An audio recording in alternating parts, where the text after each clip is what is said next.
I woke up inside a novel, inhabiting the body of the villainous supporting character in a melodramatic romance saga. The memories had just finished downloading into my brain when I realized I was in the middle of the female lead's wedding night. In the original plot, my character, the husband, willingly slept on the floor, respecting the fact that his new wife was saving herself for the male lead. But in my past life, I was a certified bad boy, a man who took what he wanted. There was no way I was letting such a stunning wife sleep alone in a cold bed. For 10 minutes, the room was filled with the sounds of shifting dynamics and heavy breathing. 3 years later, the male lead had returned to the country. My wife sat across from me and asked for a divorce. I agreed immediately, which seemed to shock her into hesitation.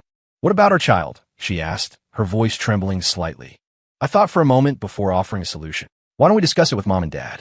We can register him under their names. To the outside world, he'll be your little brother." 3 years ago, I hit the cosmic jackpot and transmigrated. A flood of alien memories informed me I was now the antagonist in a tragic romance novel. Caleb Stone, the man destined to tear the lovers apart and die a miserable death. The original Caleb was a ward of the wealthy Vance family, raised alongside the heiress Victoria Vance to eventually become her husband and secure the family trust. But in college, Victoria met Julian Thorne, a scion of a rival dynasty, and fell madly in love, freezing me out. Unfortunately, Julian's parents died in a private jet crash, leaving him isolated. His uncle, eyeing the CEO position, seized power immediately and planned to eliminate Julian to prevent any future challenges. To survive and plan his revenge, Julian had to flee to Europe to seek his grandfather's aid. He asked Victoria to go with him, but the Vance family had locked her down. When she heard he was leaving, she escaped and raced to the airport, only to get into a horrific car accident. Julian left alone, thinking she had abandoned him, the seed of their future angst. The accident left Victoria temporarily paralyzed and, according to doctors, likely infertile. Feeling unworthy, she cut contact. Enter Caleb Stone. The Vance patriarch, Richard, demanded Caleb marry her regardless of her condition to keep the asset secure. The original Caleb, brainwashed to worship Victoria, agreed happily. In the book, when she eventually demanded a divorce, he stalked and harassed her, looking like a desperate loser in front of Julian, eventually leading to his villain death. But I wasn't the original Caleb. That wedding night, I had leaned over and whispered into Victoria's ear, "Sweetheart, you don't want the Vance bloodline to end here, do you?" Her eyes had widened, and she stopped resisting. Fast forward 3 years. Victoria tossed the divorce papers at me. I scanned the settlement section, and my heart nearly stopped. 1 0, 2 zeros, 8 zeros behind a 1. $100 million. Holy hell. I was rich. My salary at Vance Corp was decent, but this was never work again money. She was practically a saint. Only an idiot would refuse. "Done," I said, signing my name with a flourish. Victoria blinked, stunned by my lack of resistance. You have nothing else to say." I pulled her into a brief, casual hug, smiling with a hint of irony. "Victoria, we both know this marriage was just to secure an heir for your father. Now that your legs are healed and the kid is born, it's time you chase your happiness." I paused, lowering my voice. "Besides, for 3 years, I was your nurse while you were in that wheelchair. Don't you think I deserve a break?" She blushed, knowing exactly what kind of nursing I meant, and playfully punched my chest before leaning into me. "Caleb," she asked softly, "do you think Julian will mind that I've been married and had a child?" I was amazed she was asking me this. To survive the last 3 years, I had positioned myself as her gay best friend confidant despite our nights together, feeding her nonsense from online dating forums about how true love conquers all. It worked like a charm. "Let's stick to the plan," I advised. "Register the boy as your parents' late-in-life miracle baby. Don't let Julian know." "Isn't that lying?" "It's a white lie," I assured her. "You're protecting him. Besides, you suffered that accident for him. He owes you." She nodded, convinced. Now came the hard part, facing her parents, Richard and Eleanor Vance. It was a business marriage. They barely tolerated each other and had neglected Victoria her whole life. In the original story, the lack of an heir caused a massive succession war. This time, we had a son. We entered the Vance estate in the Hamptons. Richard smiled when he saw me holding the toddler. "Caleb, good to see you." Eleanor immediately scooped up the boy. "Grandma's little prince." We sat down. The tension was thick. Richard Vance was a man who could crush people with a phone call. "We're family," Richard boomed, sensing the mood. "Speak up." I took a breath. "Dad, Victoria, and we're divorced." Richard slammed his hand on the mahogany table. Bang! The baby started wailing. Eleanor rushed the child upstairs to the nanny. Are you insane? Richard roared. You think marriage is a game? Victoria looked pained, but she sat there, letting me take the heat. I saw the selfishness in her eyes. I had once considered making it work, but the moment she asked for a divorce, I checked out. A woman determined to leave cannot be kept. Better to take the money and run. I clear my throat. Damn, Julian Thorne is back. Victoria looked at me in shock. I had just thrown her under the bus. But before she could speak, Richard's hand connected with her face. Slap. I built a legacy, Richard spat, and I raised a fool who'd throw away her husband and son for a man who ran away. How dare you hit me? Victoria screamed, clutching her cheek. You never cared about me. I was just a tool for your mergers. Why can't I pursue my own happiness? She started crying. It was the first time Richard had ever struck her. Eleanor tried to intervene. Victoria, be reasonable. We gave you everything. We even took Caleb in to ensure you were never alone. I don't care. The papers are signed. Victoria shouted, "Kaibing her biakin bay." 3 years ago, you stopped me from being with Julian. You won't stop me this time. She stormed out of the villa. I moved to Richard's side, patting his back. Dad, watch your blood pressure. She's an adult. But remember, you still have Leo. Richard turned, his eyes cold and calculating. I smiled, putting on my most submissive face. Dad, I have a proposal. Victoria is obsessed with Julian. If that gets messy, it hurts Leo's reputation. What if we legally transfer guardianship of Leo to you and Mom?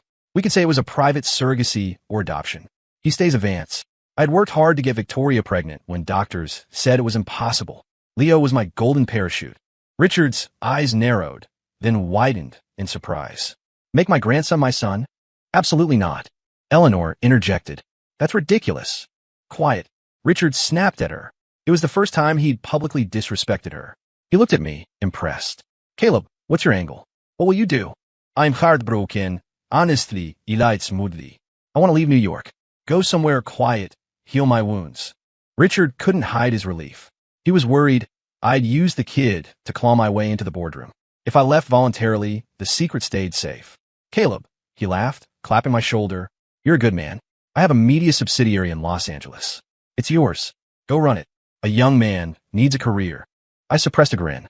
Perfect. The kid was safe, and I had my exit ticket. You're deciding this without me? Eleanor fumed. Do you have a better idea? Richard shot back. Unless you want my illegitimate children inheriting the company.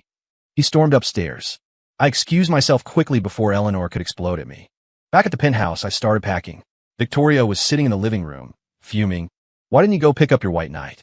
I asked, tossing a shirt into my suitcase. Why did you sell me out to my father? She demanded. You were supposed to take the blame. Victoria, use your brain? I scoffed. I'm his son-in-law. If I initiated the divorce, he would have destroyed me. I'm just a dog in the Vance house, remember? But we're best friends. You have the $100 million settlement. Isn't that enough? I didn't answer. In the original plot, the husband was crippled and destitute. I wasn't taking chances. I served you for 3 years, I said coldly. You're abandoning your child for a high school crush. Don't lecture me on morality. You're disgusting, she hissed. I never loved you. You really are just a dog. And yet, I smirked, zipping my bag. You prioritize this dog over picking up your true love at the airport. I am flattered. She called me a bastard and stormed out. The next morning, we met at City Hall. The line was long. Just as we were called up, her phone rang. It was Julian.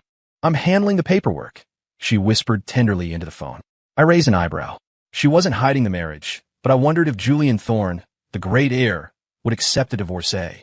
I wondered if he'd accept a divorcee with a kid even less. If you're doing this, move it, the clerk yelled. Hurry up, I told her. Stop rushing me, she snapped. 10 minutes later, the divorce decree was stamped. Victoria turned to leave immediately. I stepped in front of her. Going somewhere, I smiled, rubbing my fingers together. You forgot something. The settlement money. She froze, her expression shifting to disgust. I didn't realize you were such a gold digger. Fine, I'll transfer it now, so I never have to see your face again. She pulled out her phone, tapped the banking app, and then her face went pale. It glanced over. Account frozen. Richard Vance didn't play games.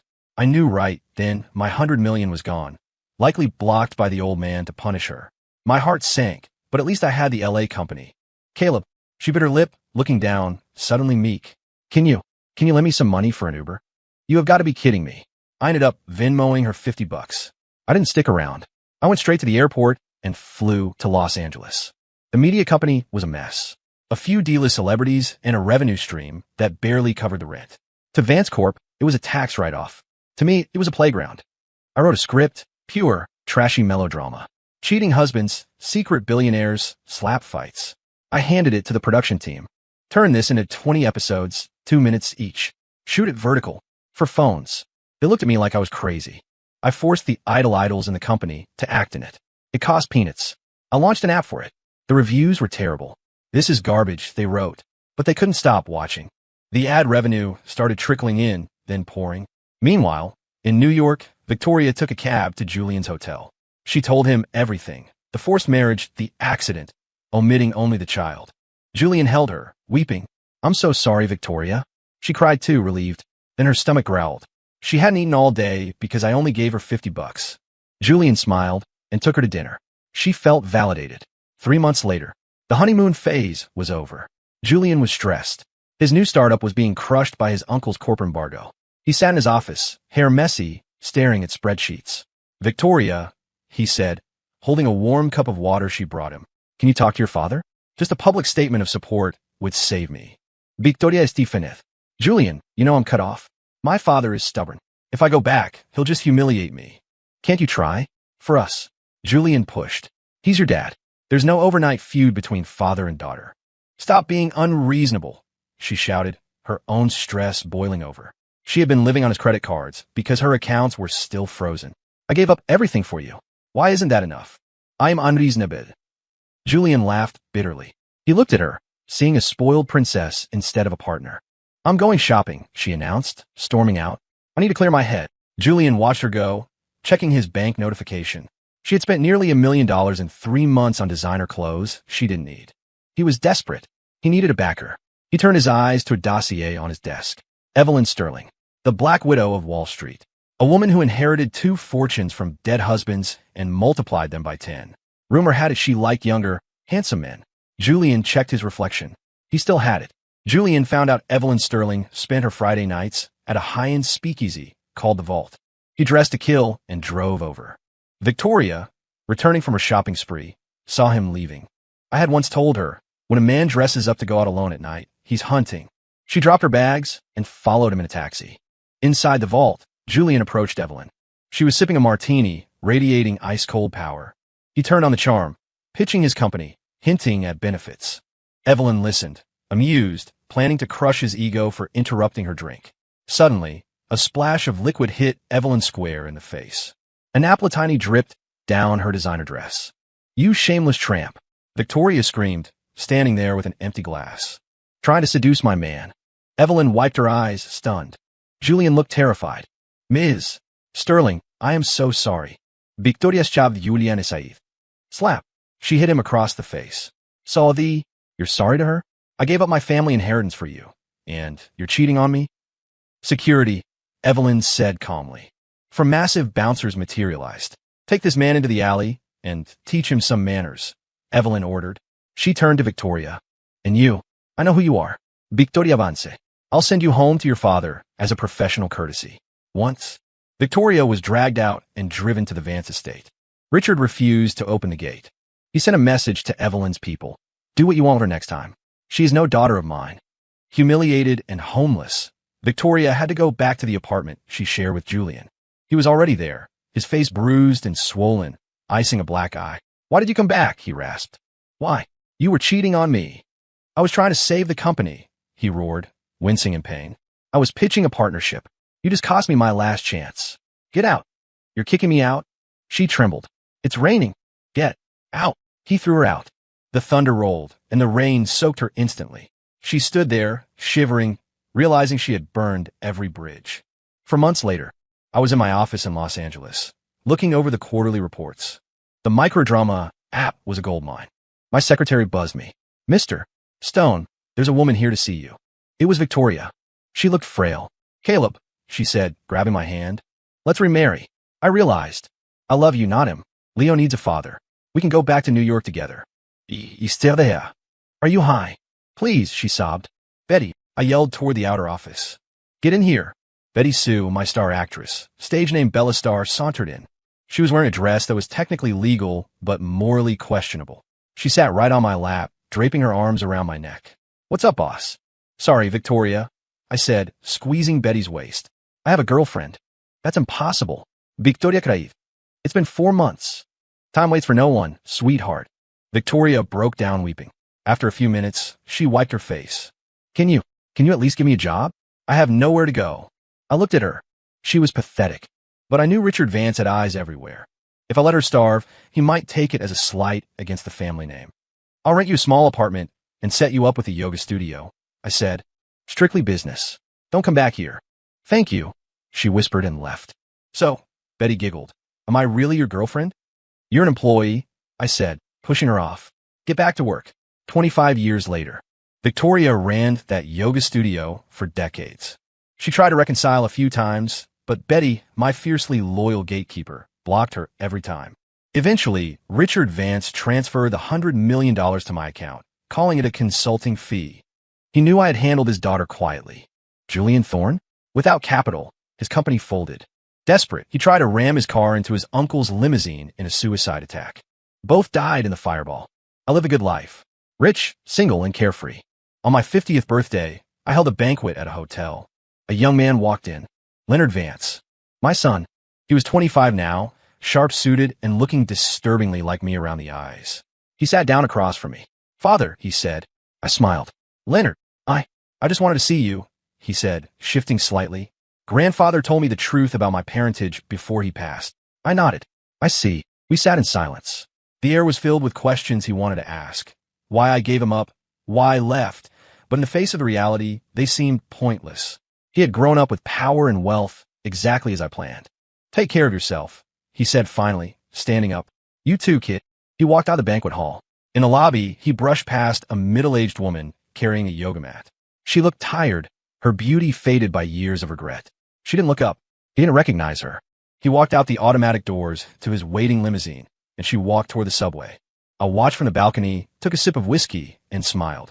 Story complete.